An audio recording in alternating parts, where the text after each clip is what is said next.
a little bit and you started hitting shots. Just how much is that your job for this team when things get sticky for you to go get a bunch of buckets? Um, it's kind of a feel, understanding in those moments. Kind of what we need, and I just try to go out there, be aggressive. Just try to get us going, give ourselves opportunity. I know we was down going into halftime. Um, we knew we didn't play our best basketball, so I just try to take it upon me, just be aggressive, and with that came the buckets.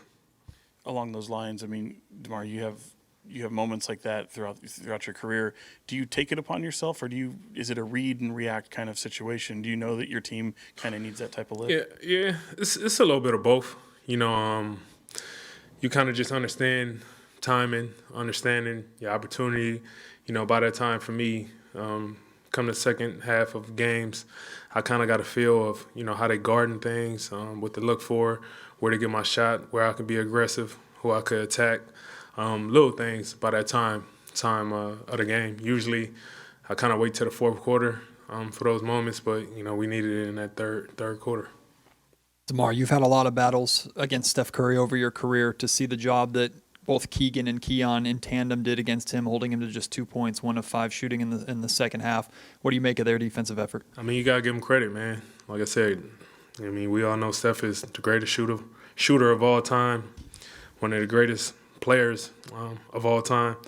So to have a collective effort to make it tough on Steph like that was big, especially us kind of understanding they was going to come out here and be aggressive. We try to limit as much as we could as possible, and credit to those guys.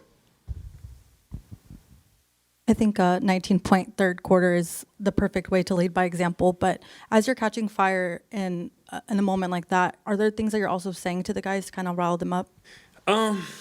Yeah, but I also kind of let my actions speak for itself, and a lot of times throughout the games, you kind of lean on a teammate to, when they do something. It could be a charge, it could be a defensive play, it could be a hustle play, whatever it may be. You kind of feed off that, and I think me just being aggressive, I think the guys responded with that as well.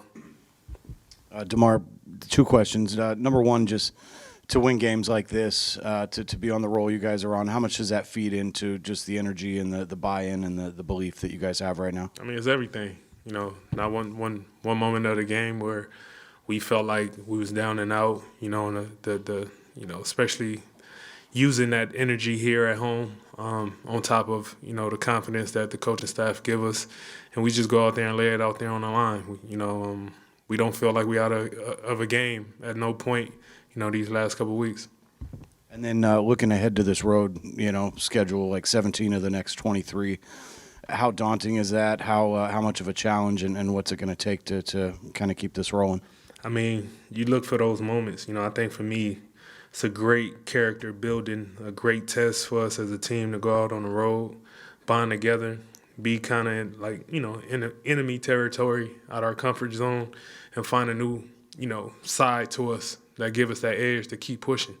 I think it's going to be critical for us to learn everything we can these next couple of weeks because, it's going to pay off in the long run. DeMar, how important was the home crowd tonight, and how cool is it to see a kid like Ryder, the fan that they spotlighted? Yeah. How cool is that? I mean, it's beautiful to be able to feed off the energy like that, and when you can spotlight a kid, that makes that's the world. To be able to see that, how much, even I think my pregame, before the game, I think I dapped him up, and you just see, how excited he is. And at the end of the day, basketball could do that for fans, for kids, and, that's what it's all about, man. So it was cool. It's always cool to see that and get a win in front of our home crowd. DeMar, Keegan just came out and told us that at times this game felt like the playoff series a couple of years ago. You're a relative newcomer. I know it's not your first game here against the Warriors, but something of a newcomer to this rivalry. What is your sense of this Warrior King? I mean, I love it. You want to be a part of any type of hostile environment that bring the energy that you felt tonight. It's amazing. That's what sports all about. And, as a competitor, you want to be in those moments because, it brings the best out of you. It seems like you guys are at your best defensively when you're forcing turnovers, scoring off of it, and that was a big change the first, second half here. What's the key to you guys doing that consistently without, taking too many risks in the process? I mean, it's calculated risk. You know, we're gonna get better with that. Understanding the moments where we could be aggressive. I think it was a couple plays late in fourth quarter where we knew we had a foul or two to give, and we was just hopefully aggressive. Worst case scenario, we foul, but at least we being aggressive, putting them on edge. So it's just understanding the moment, being calculated with our aggression, and understanding when we could gamble, when not to, who to gamble on. So little things like that. You know, I feel like we're going to get a lot better with that as well. DeMar, tomorrow night it starts in Denver. Just curious your thoughts. Second night of a back-to-back with the travel, the altitude. Have you found it? Is Denver the toughest back-to-back place? Has that been your experience in the NBA? Yeah, since I've been in the league, I feel like it's a setup, some type of way, you know. Yeah, it's one of those tough things. But you know, we all got to deal with it. You know, it's part of the job. You know, we got to try to get as much rest as possible until then, and get ready to do our job again tomorrow. Thanks, everyone. Thanks, DeMar. Yeah, appreciate it.